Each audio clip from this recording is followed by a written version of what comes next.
temporary injunction. That's the word of the day. It is Monday, November 13th, 2023. Welcome to Nothing Personal with David Sampson. We are live on the Nothing Personal with David Sampson YouTube channel. Check it out. Hit subscribe. You'll enjoy it. A temporary injunction is what was not granted to Michigan, therefore making it so Jim Harbaugh could not coach on the sidelines for the Michigan Wolverines as they won their game against Penn State this weekend. A temporary injunction is when you go before a judge and you say, "Excuse me, Your Honor, we have a small problem. I understand that we have been disciplined or we have been sued or something is happening that could be very bad that we've done. However, until that's proven and until we actually lose, if you let this person do that to me, then I can't do what I'm supposed to do today, and I really got to do it." That's what a temporary injunction means. It is literally when a court orders where you cannot allow a person to do something that was told to them that they cannot do any longer. But no, I want to do it. Sometimes you can get a temporary restraining order. Hey, don't come near me. All right, you can't come within 100 feet, and we'll figure out why later. That's when there is domestic violence involved, when there are parties fighting over an area, and you can stop one party from going into the area. I don't mean war. I'm talking about business. Or in this case, when the Big Ten suspends the head football coach for 3 games, and there's a game coming in 24 hours, you can file, Michigan, a temporary injunction saying, hey, stop the Big Ten from doing what they're doing because it is prohibiting me from doing what I want to be doing, which is coaching the team. So you write up an order, and then you are subject to the whims of a judge. A judge has to have a hearing where both parties say, hey, they're suspended. We suspended our guy, 3 games, that's it. If they want to appeal, they can appeal. If they want to sue us, they can sue us, but he's suspended. Michigan would say, but Your Honor, we have to have a whole hearing because this is totally unfair, and I'm going to be unfairly prejudiced, unduly prejudiced, if you don't let me coach against Penn State. But in order for that hearing to happen, a judge has to actually have a hearing. And you can seek emergency injunctive relief. What would be a situation where there's a real emergency? That's when somebody is stopping you from doing something that if you don't do it right now, you will never be able to do it again. And you will miss the opportunity to do what you really wanted to do that the other party is saying, hey, we don't want you doing. And most times a judge within 24 hours will say, all right, we'll have a hearing. Somebody's assigned to it, and they'll make a very quick ruling. And that's why it's called a temporary injunction or a temporary restraining order, because we're going to really have a hearing to figure out whether this should be permanent. Should you be allowed to be suspended 3 games? Should you be allowed to never be near this person, et cetera, et cetera, et cetera? We've actually talked about these sort of things in the Bauer case, where there was a temporary restraining order and then it had to be renewed and it wasn't. A couple things happened over the weekend. Number one, they never had the hearing. A judge did not get himself together because there was a whole megillah that the judge who was assigned to have the hearing over the temporary injunction was a Michigan alum, therefore would have to recuse himself because otherwise he'd rule in favor of Harbaugh. Or would he rule in favor of Michigan, which is going against the Big Ten? So it had to be reassigned, which it was. And that new judge said, I got a barbecue. I got stuff going on. Sorry, can't hear it. Jim Harbaugh, you will not be coaching this weekend. Which, of course, brought me to part of the discipline as handed out by Tony Petitti in what I could only describe as a surprise to me, given that I suggested to you that Tony Petitti would not act so rashly, given the fact that I thought that he would not get ahead of the NCAA, but boy, did he ever.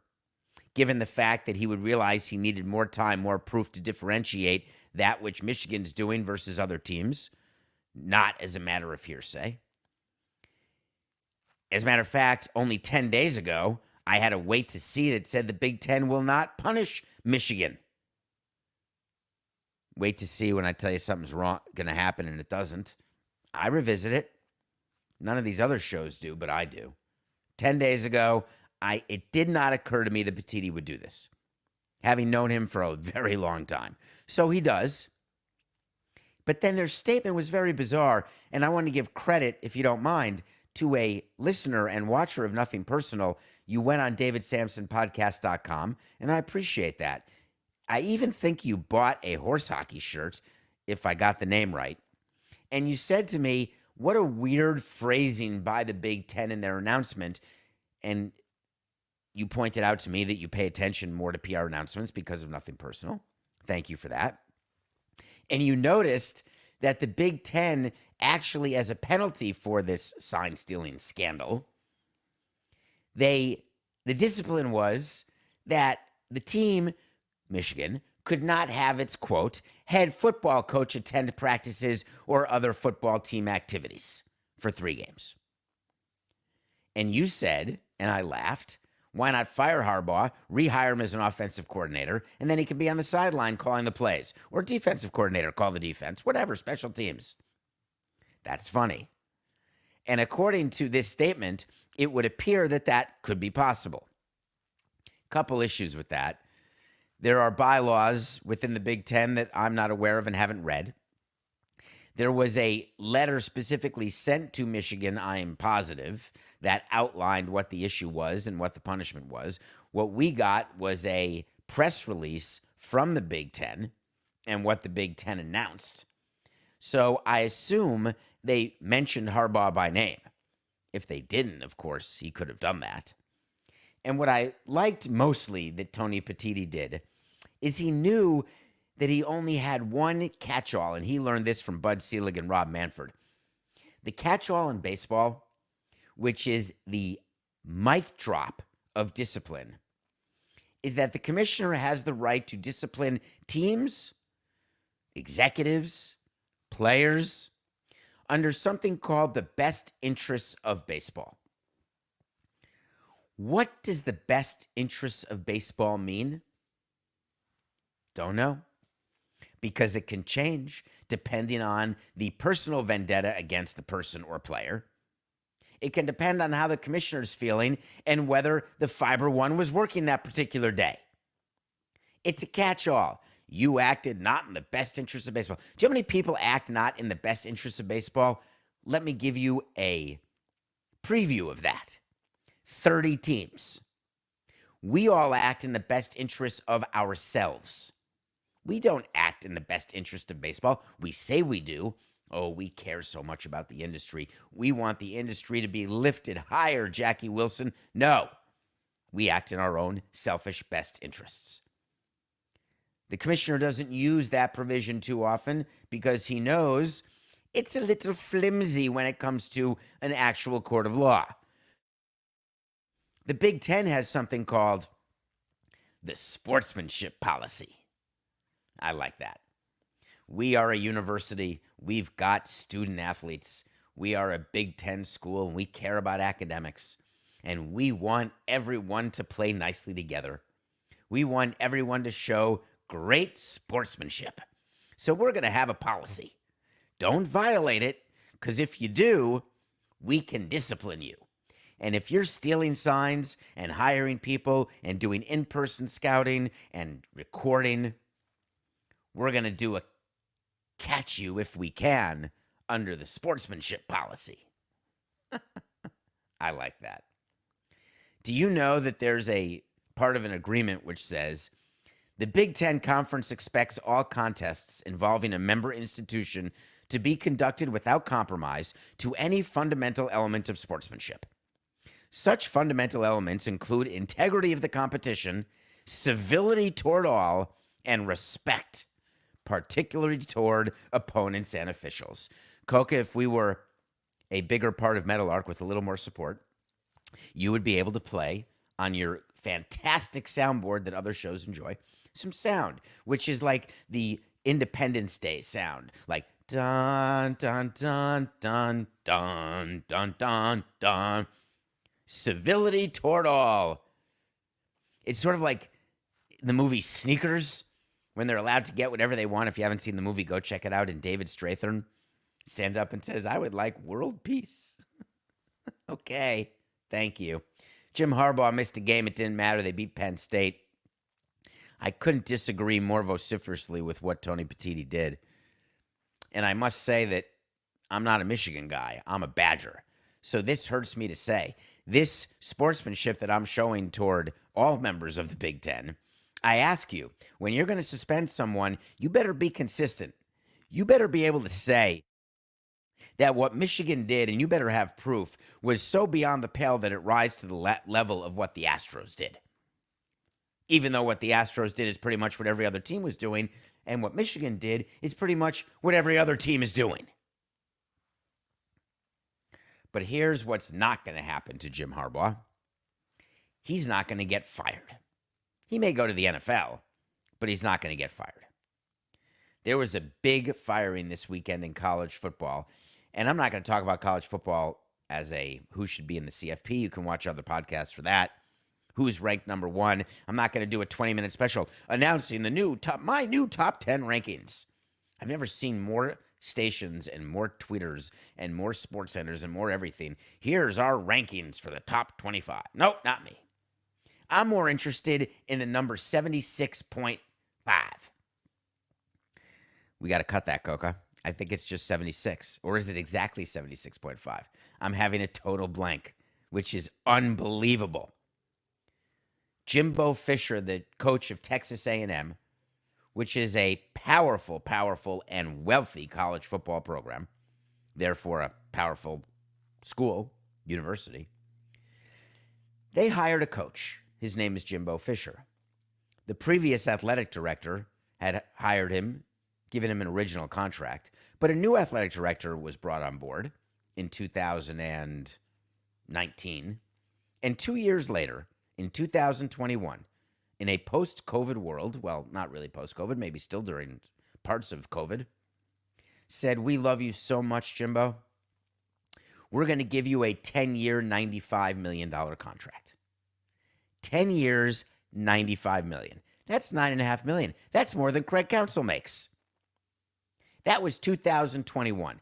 And for those of you like me who have lost track of time since COVID and can't remember what year it is, and the fact that we are only right now 31 and 17, 18, 49 days away from a new year. December 23rd of 23. I don't know why I said December 23rd. Excuse me. November of 2023, Jimbo Fisher was let go. He signed in 21. He was fired in 23. And then the athletic director gave us a quote that we're going to talk about before we talk about the buyout. He was fired because they were unhappy. No problem. But then the athletic director, Ross Bjork, said, quote, "After very careful analysis of all the components related to Texas A&M football." Fantastic. Let's just stop right there. You're leading off the statement. You're saying that I did very careful analysis. I did not come to this conclusion in a fit of anger and emotion regarding a specific game or a specific argument. I did careful analysis. I spoke to all different constituencies, players and coaches and parents and friends and students. I walked around with a clipboard, taking a poll like Jay Trotter and Let It Ride about who to bet in the third race. And it came to my attention that I ought to be firing him. Now, 2 years ago, I did a less careful analysis, and I gave him a 8-year deal. I wasn't as careful back then, but now I've been very, very careful. 2 years ago, I gave him the 10-year deal. And what's changed in 2 years? A lot. Because this careful analysis led me, I quote, "to recommend to President Welsh and Chancellor Sharp that a change in the leadership of the program was necessary for Aggie football to reach our full potential and they accepted my decision? We appreciate Coach Fisher's time here at Texas A&M, and we wish him the best in his future endeavors. At least they didn't say we wish him and his family the best. At least he didn't say he's like a son to me. I'm not sure they appreciate Fisher's time. I definitely know they don't wish him the best in his future endeavors. Because they are the laughing stock of the business world. They're the laughing stock of college football. He specifically shouldn't have a job. Why I am saying the athletic director, and it's not nice to call for people to lose their jobs, but I'd like to, maybe it's the PR person. I'd like to know whoever approved or allowed him to say that he did careful analysis.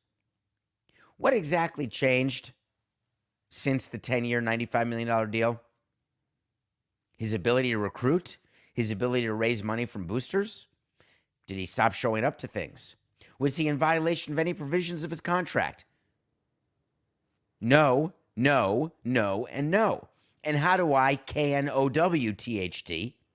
Because they fired him without cause. If he had done one possible thing wrong and they wanted to get rid of him, they would have fired him for cause, and then they would have joined Northwestern and Michigan State in lawsuits between former coaches and the coaches' bosses over how much money the coaches are going to get from the huge deals where the university said, we're firing you, Mel Tucker, and we're not giving you money. We're firing you, Kevin Fitzgerald, and we're not giving you money. Pat Fitzgerald, excuse me. Who's Kevin Fitzgerald? Why was that name in my head, Coca? So Texas A&M knew they had zero ground to stand on. So they went to the contract that he signed in 21, 10 years, 95.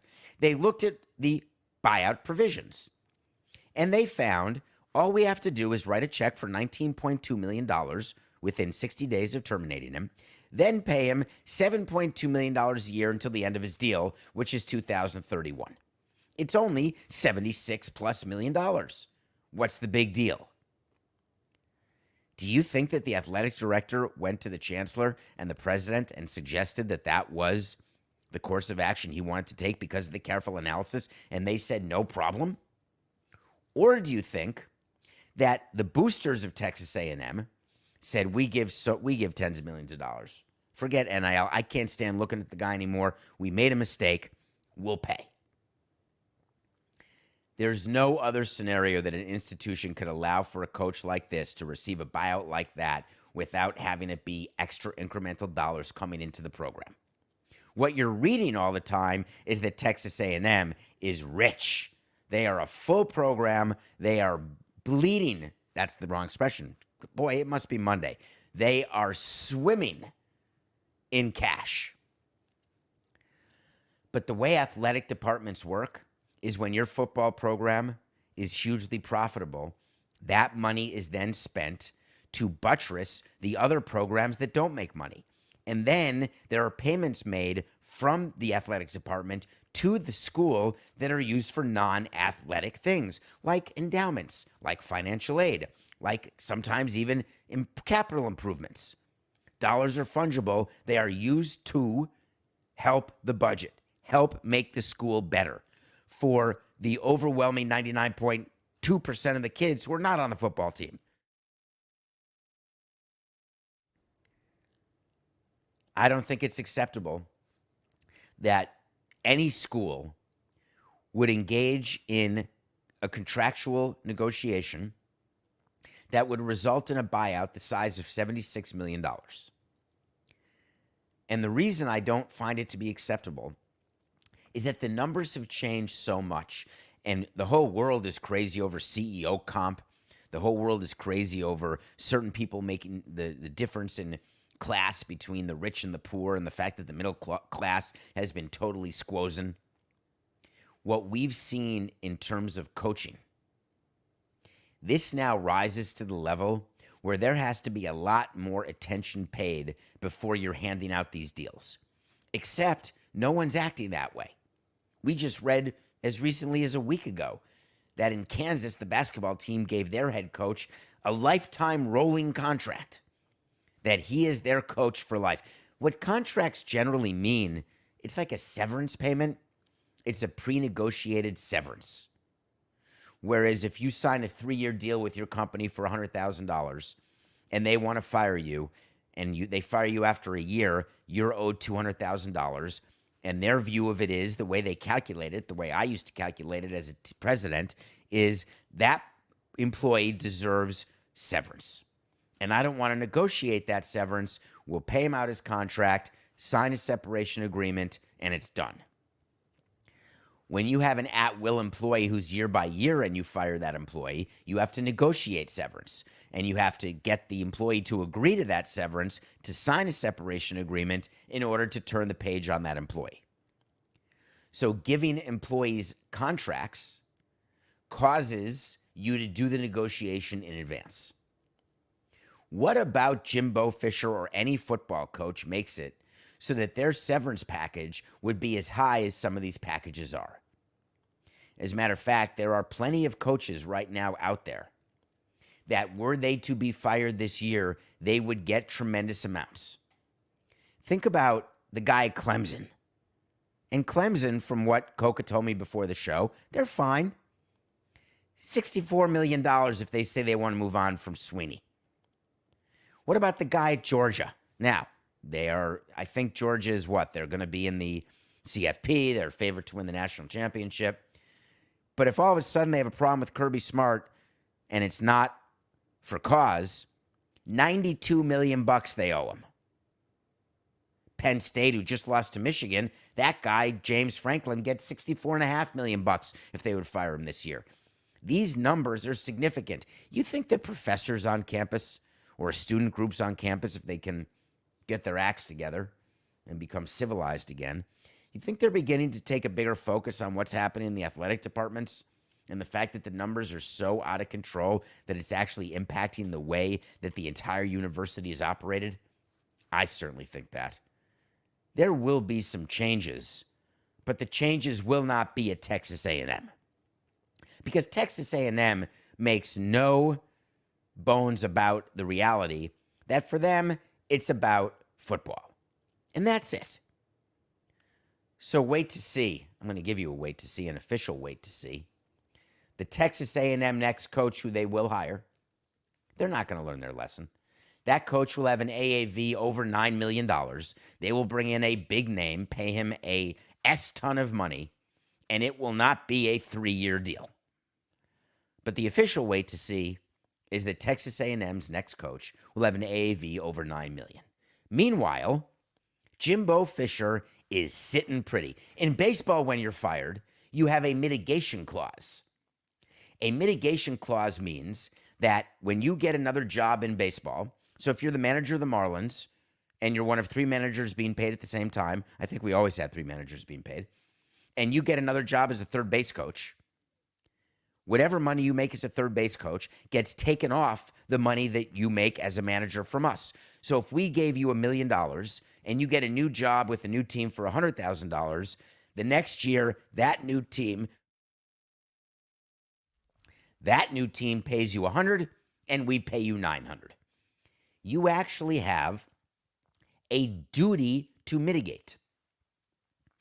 There are grievances that we've done. Oh, God, we did a grievance against the Washington Nationals. I'm just reminded of this. When we fired Dan Jennings as the manager and the general manager, and he then joined another team, I want to say the Washington Nationals. And Dan, love you, man, but if I have this wrong, but I don't think I do. We were not happy that you were being paid so little by the Nationals. Therefore, the mitigation was so little, we were trying to save more money. And the way it works is that when you take another job, the team that hires you has to give to the commissioner a job description and then a salary. And the rule is you have to pay your new employee a reasonable salary for the job. And so what the Nationals did is they said they were hiring Dan Jennings to barely do anything, and so they were going to barely pay him because Dan knew and the Nationals knew that he was getting paid by us. And the irony is that he did a whole lot more for them, but we could never prove it, so we didn't win.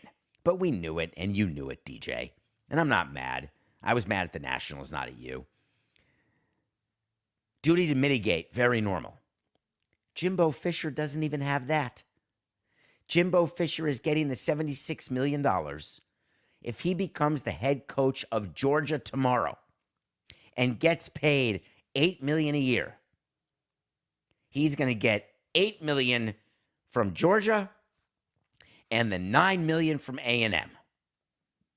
It's almost hard to believe how the board at Texas A&M, how the athletic director, who's still there 2 years ago, allowed a contract without a duty to mitigate.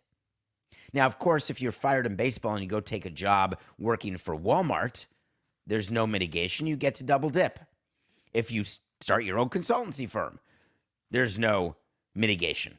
It's if you stay within the industry doing any job for any other team. Mitigation could even just be if you're the head coach of another team. There's mitigation. I would make sure there's mitigation for if you're a coordinator for another team. But no duty to mitigate, it's an absolute joke. The irresponsibility shown toward the money that Texas A&M has only can mean one thing, that the people who give Texas A&M all that money, they don't give a flying rat's pituitary gland. They're happy to throw it away, which means they're making it hand over fist, they're giving it hand over fist, and their loyalty to A&M is beyond reproach. All right, good for you, Texas A&M. You really showed us how it's done. When we come back, we're going to review the movie that made Coca get Netflix. And then we're going to talk about the new manager for the Houston Astros. And if you think that we're not going to get to what happened in Dallas with their announcer as it relates to James Harden, then you're not paying attention to Nothing Personal. We'll be right back.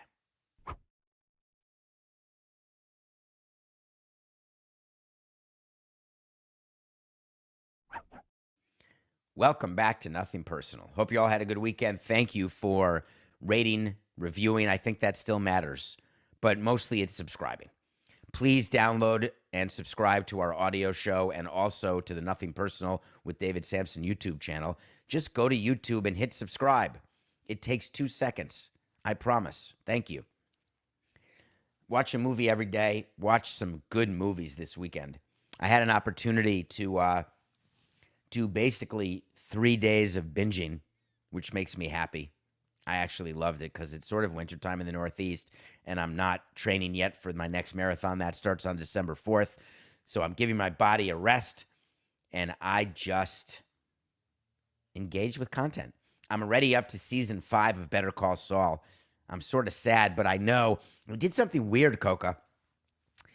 In the middle of binging Better Call Saul, which I'd never seen, in between season 4 and 5, so after 4:10, before 5:1, I watched 1:1 of Breaking Bad again, and I've seen all of Breaking Bad and loved it. I remember telling you all that when Breaking Bad ended, I was despondent beyond repair for several weeks, missing the characters. It's going to be my next binge. I'm going to watch it again because I realized that when you binge, you don't remember as much, and I had forgotten how some of these characters go back and forth between Better Call Saul and Breaking Bad. Not Saul Goodman, but Saul Goodman was not even an important character to me in Breaking Bad, and now he is. Anyway, that was part of my weekend, but I also watched the new Netflix movie called The Killer with Michael Fassbender. Tilda Swinton, directed by David Fincher, who directs one of my top 5 movies. I think it's still a top 5 in my most recent top 100, The Curious Case of Benjamin Button. And this is a movie about an assassin. It's not like The Hitman's Bodyguard. It's not like Deadpool. It is a very, very introspective movie about the mind of a killer and exactly what they're thinking. And it's not all that glamorous. You think it may be, but when you are a hired killer or a hired hitman, you may think that it's pretty exciting because you see it in the movies where you spend time and you're going to exotic places like James Bond type of stuff. And it turns out that a lot of the time is spent doing yoga and being bored and waiting for something to happen and for your target to get there and to be ready to be hit. So it sounds like it's not a great concept, except David Fincher makes a great movie, and Fassbender is the perfect actor to play the killer, because it's not that he's evil. He's almost, I kept thinking during the movie how robotic he is and how interesting it is and how unemotional he was. And of course I internalized it, thinking, is that how I am perceived, or is that what I could do? No, because I hate guns. But the soundtrack is all the Smiths. If you don't know the group The Smiths, you will if you hear it, but you may not know you know it. So the music is outstanding. It reminded me a little bit of Baby Driver, the way music was used. And Michael Fassbender spends a lot of time narrating so you know his thoughts. And normally I would tell you that's a lazy man's out of making a film. But in fact, it was exactly perfect for this movie. So it's well worth your time. Coca, I would say for you, it was well worth the free first month. And I will bet you dollars to donuts that on December 12th, there will be a cancel for you on Netflix. That's okay. Until next one. All right, I am riding high today, if you didn't realize. I feel really good. It had been a while since we had an undefeated weekend in the Nothing Personal Pick of the Day. We have an announcement. Today is November 13th. Nothing Personal Pick of the Day is now sponsored. On Friday, we had the Celtics minus 8.5 over the Nets. And I told you the Celtics weren't going to lose a third game in a row. I was right. The Celtics covered. No problem. Hope you're enjoying the in-season tournament. I can't find the group standings anywhere. And I can't find 1 ounce of me caring about the group standings of the in-season tournament. I'm trying, but I can't muster up 1 scintilla of care. But I'm happy to win the pick. So Saturday at 3:30 was the Rutgers-Iowa game. You'll recall that we went under 28.5. You'll recall that I told you that as compared to some of the other games, I think Oregon may have had a 77 over-under this week, or some team did. How does a team go under 28.5? How does a game go under 28.5? It's got to be impossible. Final score, Iowa 22, Rutgers 0. And the only reason that game went under is that, for whatever reason, Iowa wanted the game to go under and not over, because they kneeled at the 5-yard line of Rutgers at the end of the game, where one more score and boom, it would have been over. Now, we gave you the over-under of 28.5. It had moved, but a touchdown at 22-0 still would have gone over our 28.5. But we did it. We went under. How bad are those teams? So we're 2-0 heading into yesterday's NFL games. And I'm watching the one game that we bet on, which was Steelers-Packers. The line was 3.5. What do you think they won by? The Steelers won by 4. How do you think they won by 4? A blocked extra point. Are you willing to wager money based on the hope and assumption that there shall be a blocked PAT? I am. I did. And we went 3-0. We are now skying over 500. Thank God we only have another 49 days of betting, because we promised you wait to see we'd finish above 500. We are 167 and 164. For today, we're focusing on the Monday Night Football game. And the reason I'm focused on it is I'm willing to watch it. I did not watch one play of the Jets-Raiders game. Not one play. I didn't watch one play of the Bears-Panthers game on Thursday night. Not one play. That's 2 national windows in a row. No chance toilet pants. Tonight we have the Bills and the Broncos. I'm sort of excited to see whether or not Sean Payton continues his downward spiral toward the world of Nathaniel Hackett. The Bills, who have underperformed this year by any measure, are 7-point favorites over the Broncos, and we are taking the Bills over the Broncos. But because I feel good and we're hot. And we are now sponsored, Nothing Personal Pick of the Day. I've got a 3-team parlay. That's right. Not because I'm forced to, because I want to. So get your pens out. We're taking the Bills in the money line over the Broncos. That means they have to win by 1. We're taking the Celtics in the money line. That means they have to win by 1, and believe me, they will. And we're taking the Bucks in the money line, even though I've been very disappointed in the Bucks. But they'll get there. Don't panic, Milwaukee. I know you've had a rough go. No counsel. Freaking out. Wondering whether or not Giannis and Lillard will ever be able to play well together. They'll be fine. Wondering whether or not Giannis and Lillard will ever figure out how to play pick and roll basketball. Don't worry, they'll be fine. Bills, Celtics, Bucks, money line. It's a 3-team parlay. What that means is you have to go 3-0. And when you go 3-0, you get paid a huge amount of plus money. That particular parlay is plus 107. Yeah, it's not that huge. But those are the 2 bets for Monday. All right, let's talk about Dallas. Not the Cowboys and what they did to the Giants. It doesn't really matter. It's really great to beat the number 12 quarterback 49-17. That's outstanding. Congrats. Way to go, Jerry. You must feel good. I'm talking about the Mavs, but not Cuban this time. I'm talking about a Dallas announcer. An announcer for Bally's Southwest. I'm talking about a guy who I never heard of before.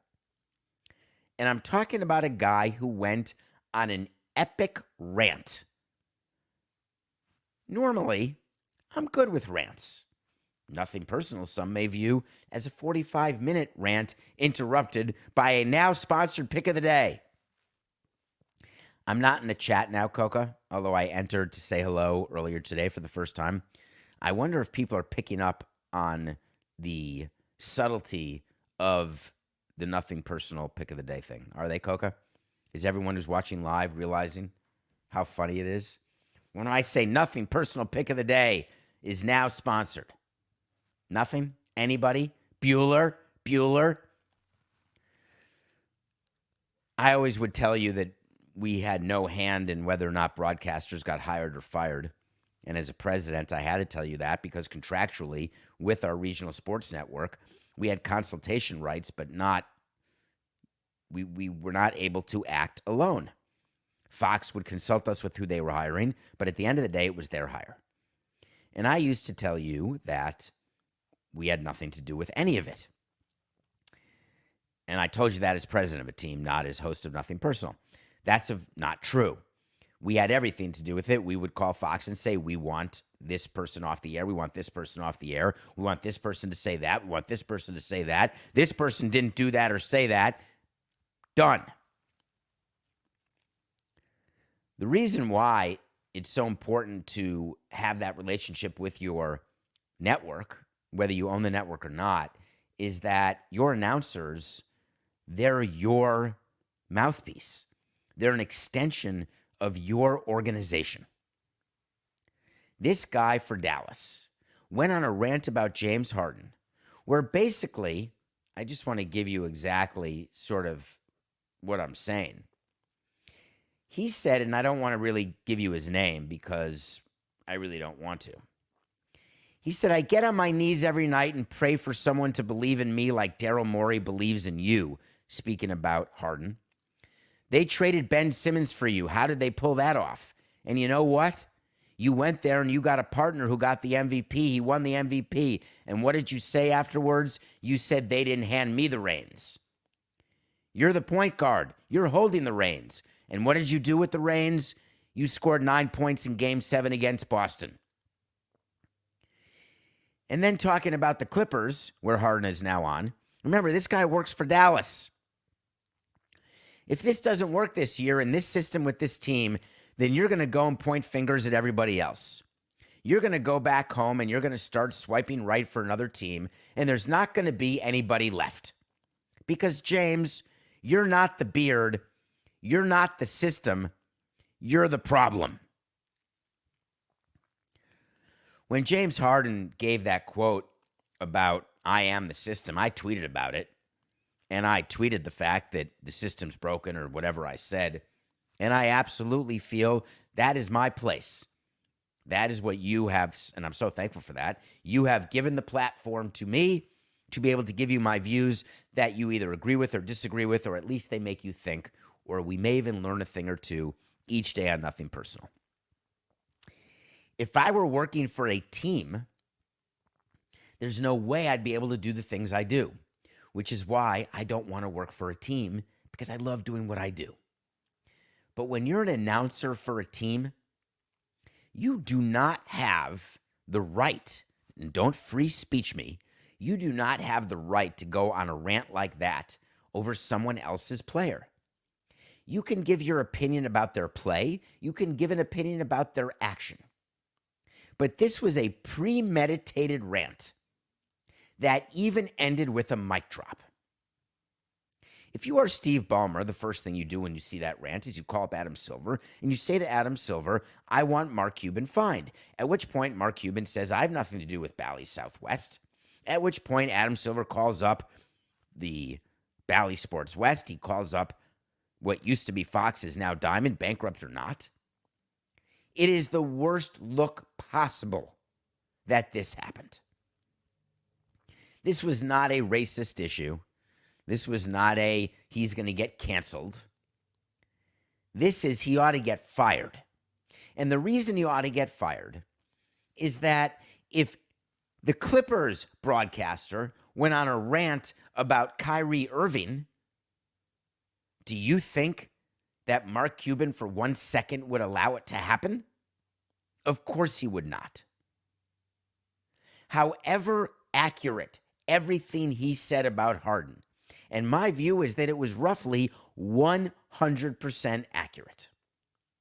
Why is he, a guy at Bally Southwest, the spokesperson for that subject? It was the ultimate non sequitur, making no sense at all. Some channels and some networks have ancillary programming, which is not part of the actual game broadcast. And the ancillary programming is called opinion programming. A team broadcast is not the time for that, either pre-show, pre-game, post-game, or during game. What do I think is the result of this? What changes in how people are in those positions? There is going to be either a memo, a call, a conversation, a fine. There will be something that will be levied toward this guy, again, not mentioning his name, because it's bad enough that there's so many people in the media who are disparaging the very projects that they need as lifeline, as lifeblood for all of their content. And as a league, it makes you crazy when your rights holder, who you don't own, so let's say ESPN in this case and not MLB Network, because we don't allow it for MLB Network, but ESPN, when they disparage baseball or don't treat baseball the way you'd want it to be treated, that's bad enough. But when there is something that's going on internally, think about the concept for a minute of a manager going on a rant about another manager, or a general manager going on a rant about another team's player. You didn't see one general manager go on a rant about Trevor Bauer, did you? As much as they all wanted to. And the reason why you don't see it is it's not allowed. And the reason it's not allowed is leagues and teams can't make you, the audience, and you, the buyers, and you, the customers, feel like, hey, it's all good here. There's nothing to see. Concussions? Nah, no problem. We spend so much time, energy, and money, sort of maybe like you do in a relationship, when outward facing you want everyone to think your marriage is great or that your friendship is great or that your kids are great. And when you get home, all of a sudden it's a total nightmare, nothing but fighting in separate rooms. It's all about appearances, because appearances are what keeps the money flowing. And that is just business. We'll be back tomorrow. This is nothing personal.